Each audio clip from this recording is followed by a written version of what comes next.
नमस्कार प्रिय छात्रों, छात्राओं, सम्मानित अभिभावकों। जैसा कि आप सभी जानते हैं, पूरे विश्व में कोरोना वायरस एक महामारी के रूप में प्रकट हुआ है। पूरा विश्व इस महामारी से जूझ रहा है। विद्यालय परिवार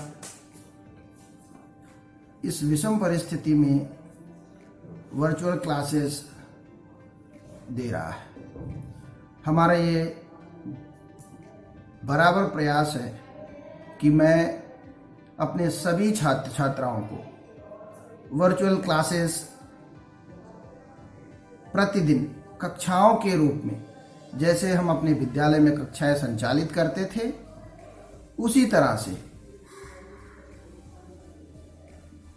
वर्चुअल क्लासेस के माध्यम से कक्षाओं का संचालन नियमित रूप से प्रतिदिन होता रहे। ये मेरा प्रयास है। आगे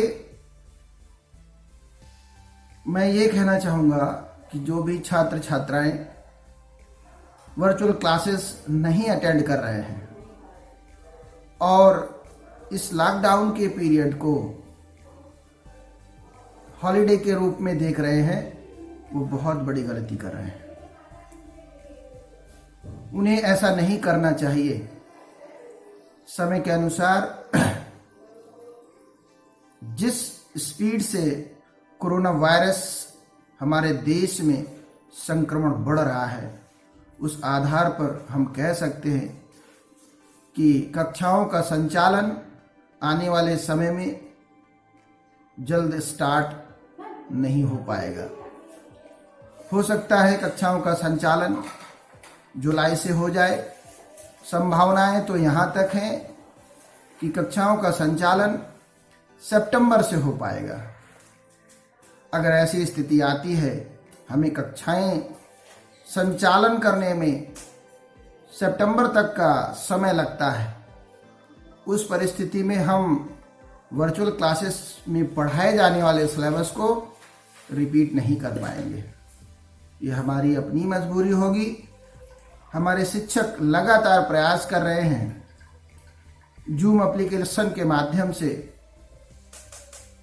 टीम लिंक के माध्यम से छात्रों को वर्चुअल क्लासेस लगातार प्रोवाइड कराई जाए। और जो छात्र नहीं जुड़े हैं, उनको भी व्हाट्सएप ग्रुप के माध्यम से डेली होमवर्क पीडीएफ फाइल के रूप में, इमेजेस के रूप में और वीडियोस के रूप में, कुछ अध्यापकों ने अपने यूट्यूब चैनल भी जनरेट कर रखे हैं। उन चैनलों के माध्यम से भी शिक्षा देने का प्रयास लगातार कर रहे हैं। ऐसी स्थिति में आप इस लॉकडाउन के पीरियड को हॉलिडे के रूप में ना देखें। आप इस लॉकडाउन के पीरियड को इस रूप से देखें कि आप अपने मन और शरीर दोनों को स्वस्थ रखने के लिए मेडिटेशन कर सकते हैं, योगा कर सकते हैं। जिन क्रियाओं में, जिन एक्टिविटीज़ में आप इंटरेस्ट रखते हैं, आपको रुचि है, उन एक्टिविटी के माध्यम से आप अपने मस्तिष्क को, अपने शरीर को स्वस्थ रख सकते हैं। उन एक्टिविटीज़ में डांस हो सकता है, म्यूजिक हो सकता है, बुक रीडिंग हो सकती है, ऐसे राइटिंग है, पोएम राइटिंग है, स्लोगन राइटिंग है। आप इस तरह की एक्टिविटीज़ में इन्वॉल्व हो सकते हैं और लिख सकते हैं और अपने आप को सेल्फ असेसमेंट भी कर सकते हैं कि मैंने क्या लिखा, क्या सही था, क्या गलत था। सेल्फ असेसमेंट भी आप कर सकते हैं। और जिन छात्रों का सुलेख अच्छा नहीं है, हैंड राइटिंग अच्छी नहीं है, वो स्टूडेंट्स हैंड राइटिंग को अच्छा करने के लिए प्रतिदिन 1 या 2 पेज अभ्यास करें और अभ्यास करते करते आपकी हैंड राइटिंग एक दिन बहुत अच्छी हो जाएगी। जिस तरीके से आप अभ्यास करेंगे, सामान्यतः 40 से 45 दिन का लॉकडाउन हो गया है, आने वाले समय में भी जून तक खुलने के कोई ऐसे चांसेस दिख नहीं रहे हैं, तो आपकी हैंडराइटिंग और सुंदर हो सकती है, इसे और सुदृढ़ आप बना सकते हैं। हमारे देश में बहुत सारे महान विद्वान हैं, महान लेखक हैं, जिनकी किताबों को आप पढ़ सकते हो। सरकारों ने महाभारत और रामायण के माध्यम से भी समाज को कुछ संदेश देने का प्रयास किया है। लोगों के समय व्यतीत करने के लिए कुछ ऐसे प्रोग्राम्स दिए हैं जो हमारे समाज में एक शिक्षा देते हैं, एक ज्ञान देते हैं, संस्कार देते हैं, जिसकी हमें बहुत आवश्यकता है आज के समाज में। ऐसे समय में हमारे शिक्षक बराबर प्रयास कर रहे हैं अच्छे से अच्छे ढंग से पढ़ाने का और अच्छी क्लासेस प्रोवाइड कराने का लगातार प्रयास कर रहे हैं।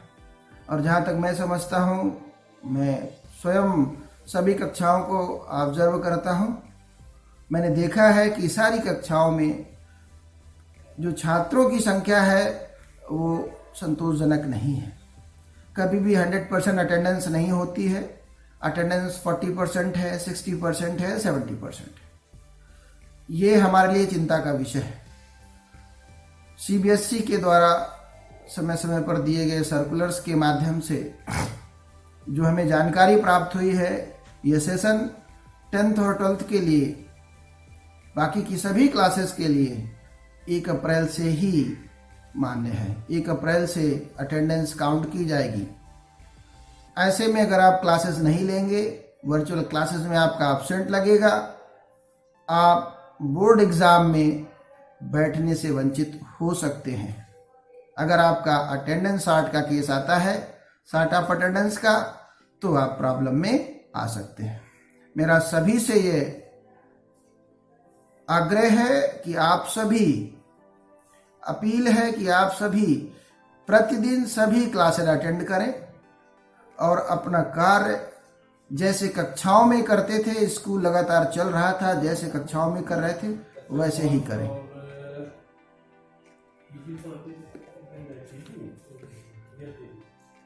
दूसरी चीज, कई गार्जियंस ने मुझे ये कंप्लेन की, ये शिकायत मिली कि हम अपने बच्चों को जो मोबाइल दे रहे हैं वो सारा दिन अपने पास रखते हैं, आंखें दुखने लगती हैं, या फिर वो गलत एक्टिविटीज़ के माध्यम से मोबाइल का दुरुपयोग करते हैं।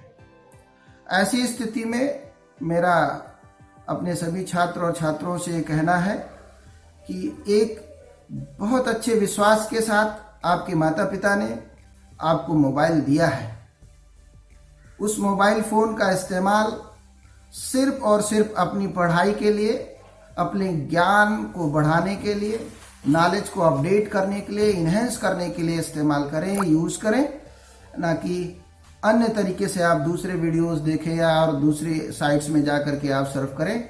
ऐसा बिल्कुल भी ठीक नहीं होगा। अगर आप ऐसा करते हैं तो आप अपने माता पिता की नज़रों में एक आदर्श पुत्र या पुत्री के रूप में उभर कर नहीं आते हैं।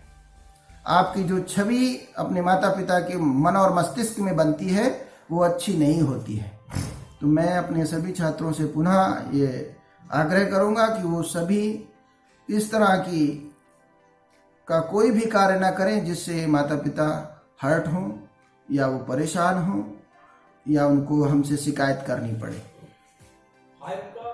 जैसा आप सभी जानते हैं कि लगातार पढ़ते पढ़ते आप काफ़ी बोरियस फील करते हैं, काफ़ी थक जाते हैं। ऐसी स्थिति में आपके पास बहुत सारे इंडोर गेम्स हैं। आप जैसे कि चेस हो गया, लूडो है, कैरम है और विभिन्न प्रकार के इंडोर गेम्स हैं जिन्हें आप खेल सकते हैं।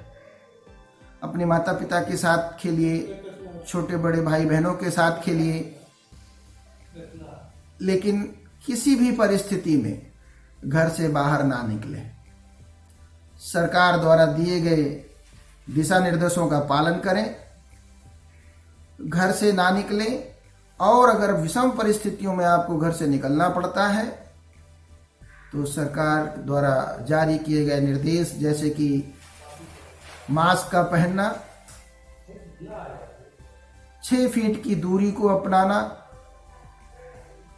और खांसते समय ध्यान देना, हाथों को बार बार धोना, हाथों को चेहरे पर बार बार ना ले जाना, इन सारी बातों का बहुत ही ध्यान से पालन करें। सबसे महत्वपूर्ण बात यह है केवल हमारा देश ही नहीं बल्कि पूरा विश्व इस महामारी से लड़ रहा है।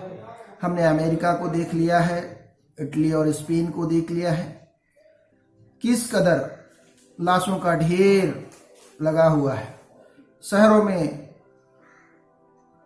शवों को दफनाने की जगह नहीं है। हमें सबसे पहले एक धन्यवाद देना चाहिए अपने डॉक्टर्स का।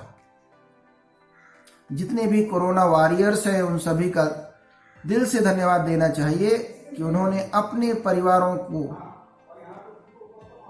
साइड करते हुए समाज की रक्षा के लिए और समाज की सेवा के लिए अपने प्राणों की चिंता नहीं की है, स्वयं की चिंता नहीं की है, निस्वार्थ भाव से देश की सेवा में लगे हुए हैं। ऐसी स्थिति में हमारा सब और आपका ये सभी का ये दायित्व बनता है कि हम सभी को ऐसे महान कोरोना वॉरियर्स को प्रणाम करना चाहिए और उनके मनोबल को बढ़ाना चाहिए। आपके आसपास कोई ऐसा जरूरतमंद बंदा है जिसे भोजन की आवश्यकता है या आपकी मदद की आवश्यकता है, आप उसकी मदद जरूर करें, लेकिन सोशल डिस्टेंसिंग को फॉलो करते हुए, सरकार द्वारा बनाए गए गाइडलाइंस का पालन करते हुए आप उसका मदद जरूर करें। और अंत में मैं अपने सभी प्रिय छात्रों से, छात्राओं से, उनके अभिभावकों से एक निवेदन करना चाहूँगा कि ऐसी विषम परिस्थिति में पैनिक होने की आवश्यकता नहीं है। हमारे देश ने बहुत बड़ी बड़ी महामारियों को देखा है और उनसे उबरकर आगे बढ़े हैं। ये भी एक महामारी है, हम इससे भी उबरेंगे और इससे भी आगे बढ़ेंगे। बात बच्चों की शिक्षा को लेकर के है। मैं विद्यालय परिवार की ओर से आपसे ये प्रॉमिस करता हूं, लगातार मैं प्रयास कर रहा हूं अपने बच्चों को एक्सीलेंट एजुकेशन प्रोवाइड करने की, एक अच्छा गाइडेंस प्रोवाइड करने की। मेरा अपने अभिभावकों से एक और निवेदन करना चाहता हूं कि वो अपने बच्चों की हेल्थ का विशेष ध्यान दें। इस दौरान जैसे कि वो कक्षाएं प्रतिदिन स्कूल आकर लेते थे, उन्हें शायद इतनी मेहनत नहीं करनी पड़ती थी जितनी उनको घर में बैठ करके ऑनलाइन क्लासेस लेने में करनी पड़ रही है। वो मोबाइल में लगातार 5-5, 6-6 क्लासेस लेने के बाद फिर मोबाइल से अपने होमवर्क को निकालना और करना, कॉपी करना, टीचर्स द्वारा दिए गए होमवर्क को कंप्लीट करना। It is a hard task but they are doing it very nicely. I am proud of my students. ये आज की आवश्यकता के अनुसार, समय के अनुसार मुझे ऐसा लगता था कि मैं स्कूल आकर डेली बैठता हूँ, लेकिन ये स्कूल हमारे प्यारे बच्चों के बगैर बिल्कुल निर्जन लगता है, कहीं से भी अच्छा नहीं लगता। बच्चों के साथ समय कैसे बीतता था हम लोगों को पता ही नहीं चलता था, और बच्चे भी स्कूल की कमी को महसूस कर रहे हैं। तो मेरा सभी अपने सम्मानित आदरणीय अभिभावकों से अनुरोध है कि वो अपने बच्चों के स्वास्थ्य के प्रति सचेत रहें और उनको बार बार अच्छे से हाथ धुलना, मास्क यूज करना, सोशल डिस्टेंसिंग का पालन करना, इम्यून सिस्टम को बढ़ाना, हाइजीन, बहुत सारी चीज़ें हैं जिसमें हम अपने बच्चों को बताने की, समझाने की ज़रूरत है। हम देखते हैं अभी भी कुछ लोग जो है बिना मास्क के कहीं भी निकल पड़ते हैं। देखिए ये महामारी है, देश को हम कब तक बंद कर सकते हैं, एक्टिविटीज़ को कब तक बंद कर सकते हैं। लगभग लोगों ने खोलना शुरू कर दिया, धीरे धीरे स्लोली चीज़ें खुल रही हैं। लेकिन हमारा और आपका ये दायित्व है कि हम अपने आप को सेव करते हुए जो भी गाइडलाइंस WHO ने दिए हैं, हमारी सरकार ने जारी किए हैं, उन गाइडलाइंस का पालन करते हुए हम स्वयं स्वस्थ रहेंगे और अपने बच्चों को स्वस्थ रखेंगे। मैं ऐसी ईश्वर से कामना करता हूँ कि सभी लोग स्वस्थ रहें, समृद्ध रहें और अच्छे से ये जो दिन है अपने परिवार के साथ बिताएं। मेरी ईश्वर से यही कामना है और अंत में मैं आप सभी को नमस्कार कहता हूँ। धन्यवाद।